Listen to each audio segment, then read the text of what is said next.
Hi, I'm Dr. Taylor Burrows. Welcome to Taylor's Tips. So my video today is going to be about dating, and it's a pretty good topic. I hope that you get something out of it, but basically let me tell you a little bit about my experience. I have a PhD in marriage and family therapy, if you don't know, and I am a mental health counselor and a marriage and family therapist. I do most of my work online, so if you want any kind of coaching on mental health or if you want relationship counseling, I am your mental health and relationship expert. I'm also a corporate consultant, so if you have any questions about a way that I can work with you, then go ahead and click the link down below in the episode notes. And there's also my sign up link for my newsletter. There's my website in general, my email, social media handles. Everything that you possibly need is right there at your fingertips. So feel free to explore there, but also don't forget to press the button and subscribe to my channel. And if you like what you see and hear, then please give me a thumbs up, and a comment would be great, some kind of feedback, whether it's a question or any kind of thoughts that you have after watching this video. I really enjoy reading them. So go ahead and feel free to put your feedback down there. So getting to the point today in regards to vetting, we could go in so many different directions in regards to dating.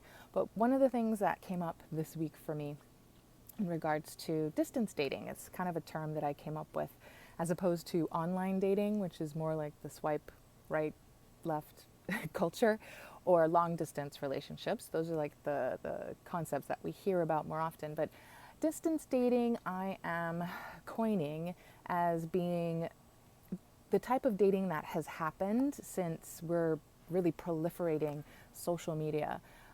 People are just meeting, they're getting to know each other casually, and I don't mean that in a casual sex kind of way, in regards to organically.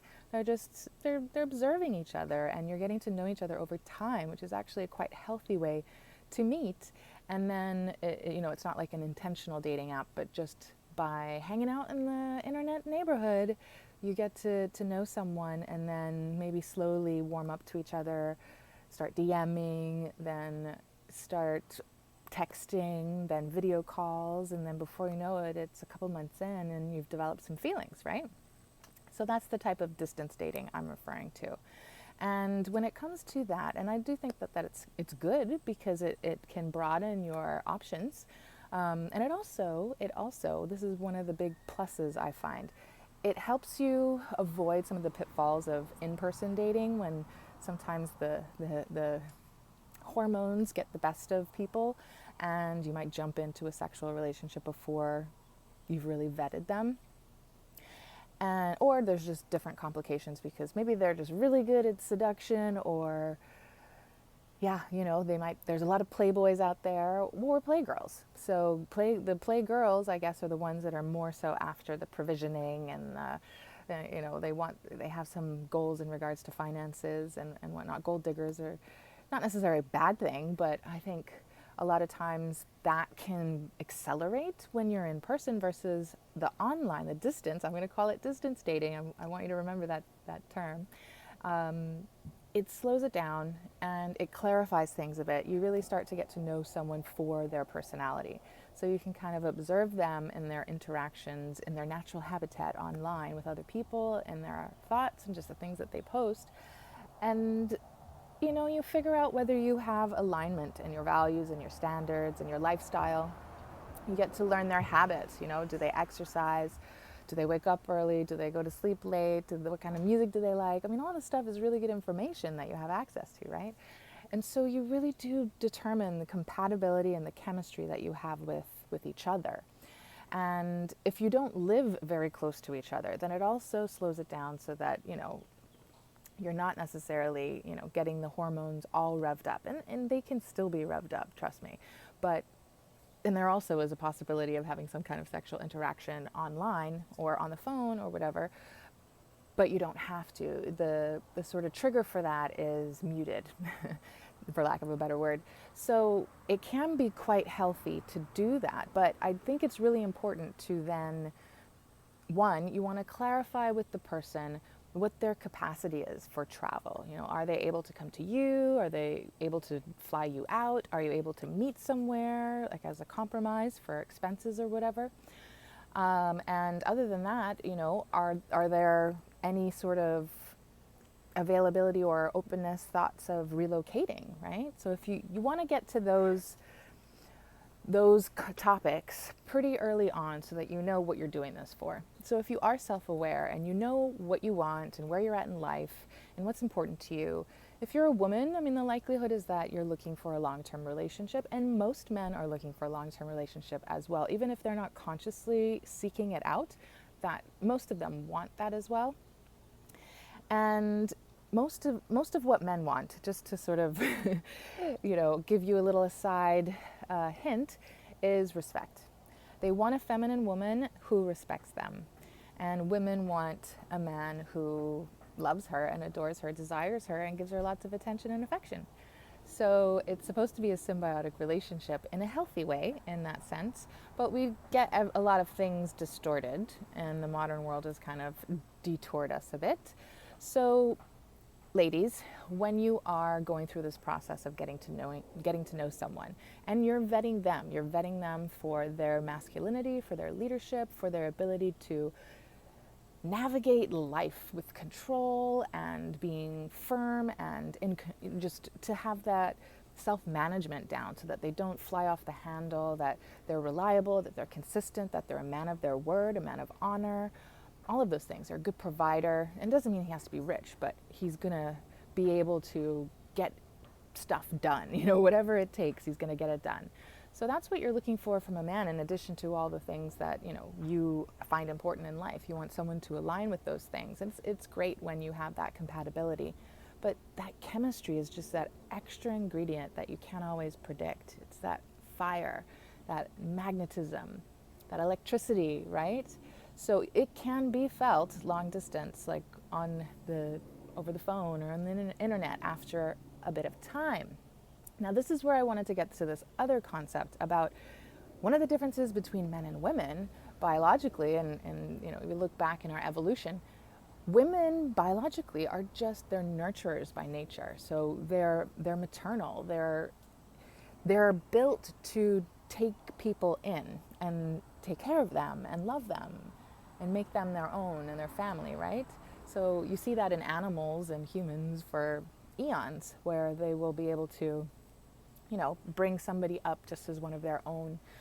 So how this translates to women is that women can be around someone long enough and develop feelings for them, which is why I tell women, be very careful with your boundaries, because if you let someone who doesn't pass any of the vetting process, if you're even aware enough to have figured that out, what your vetting process should be, they don't pass any of them, but for some reason, maybe, I don't know, usually it's a rescue thing, right? Like if a man is in need for any reason, we often take them in. These puppy dogs, right? So women need to love. We have a need to give our love. And even though men and women love differently for the most part, men being like they need to be respected more so than love, like that's kind of how they define their love. Women need to give it. And so if women aren't giving it anywhere, they should be giving it to themselves first and foremost, and putting that out there in general is just like a general energy of love and warmth and radiating femininity, right? But they can sometimes be a little bit needy, but it's not needy like a take needy. It's a needy, I need to give my love. And so if a man needs something and comes into my space or her space, then you spend too much time with that person, even if they don't match like tick all the boxes, you may develop feelings for them because you need to love. So that's another issue that we need to be careful of and keep in the back of our minds. Now, one of the other issues, I'm kind of getting a big scope here, a big range of topics. If you want me to go into depth on anything, don't forget, leave me a comment. Is vetting the family, a very important issue. So kind of, I don't know how long, it's probably more of a modern thing that people are very aversive to meeting the family. They think it's like a big step. Yeah, because, everything's so casual these days. So meeting the family is just like way too intense and intimate. Now, basically that's a fear-based thing. I actually think it's a very healthy thing to do, because when you know what your values are, when you know what your lifestyle is, that's going to translate to the family of origin. Because if you're literally thinking about settling down into an LTR with this person, then you better know the type of family lifestyle they have coming with them. Because let's just call it marriage. If you're going to marry this person, you're also going to marry their family. So it's one thing to just meet them, but it's another thing to live around them, like to know what their natural like tendencies are and what the expectations of his or her family is on them, right? So if their lifestyle is very different from what you would like to create with your partner, then you better make sure that that partner is going to be okay with separating from their family. But it might just be easier once you know that they have this family that stands against kind of what you're looking for. It avoids problems if maybe that's part of the vetting process. You meet the family, you kind of weigh, okay, that's going to be way too hard to resolve, so I'm going to say no, because that's a lifetime of stress. And it's a lot harder to end a marriage or a long-term relationship later after being embedded in with the family down the line than it is to sort of nip it in the bud in the beginning. So I would say take the opportunity. It doesn't have to be this huge, intense thing. Why not? You're just seeing someone? Sure. Meet the family. Go to an event. Don't be afraid. So that's absolutely something that I think is quite important. Now, I don't know if I hit this point yet, so I want to make sure if I did. If I'm repeating myself, I'm sorry. The other thing that I wanted to talk about was in this process of distance dating, or even just dating in general, when a man is masculine and a woman who's self-assured, she's maybe successful doing her thing, she's confident, she's strong and independent, but not in a way that's not feminine. She's just self-actualized, she's mature, she's got her stuff together, right?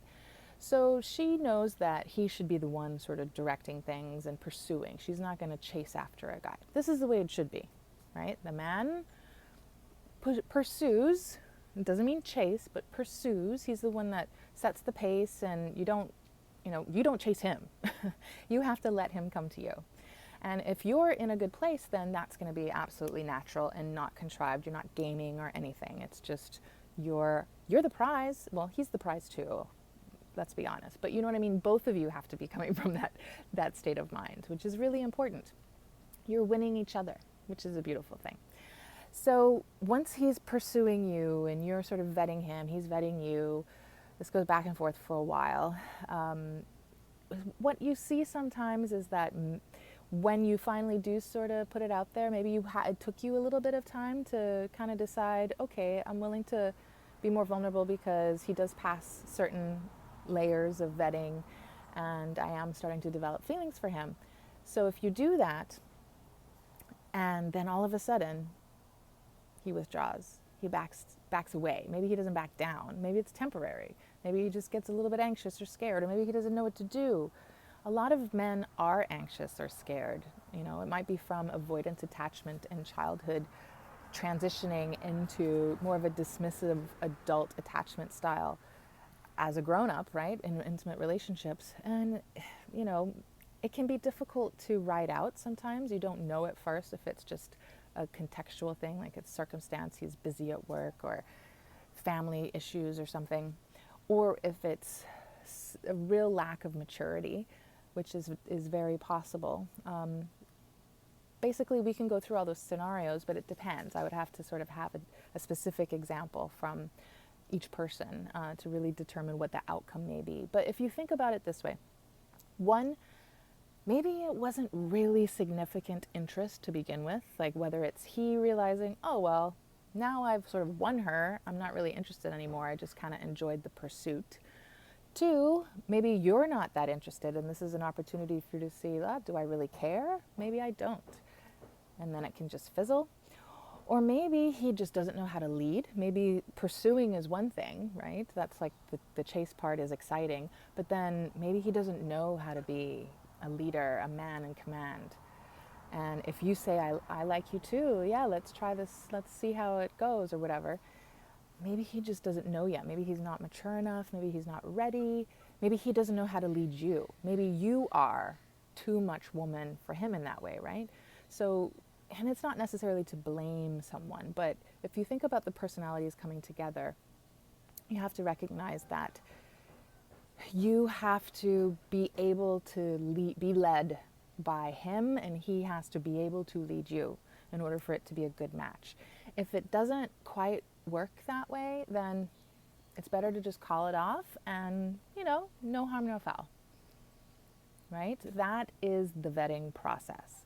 The worst thing that you can do as a woman is when he pulls away or withdraws is to overanalyze it, personalize it, get really emotional, and then go chase him. That's the worst thing that you can do. Don't do that. It's not like it's irreprehensible, but it's something that you don't want to take ownership of, because it's not about you. Now, if you have a lot of feelings for him and he does that, of course it's going to hurt your feelings. Of course it's going to disappoint you. Of course you're going to want him to come around.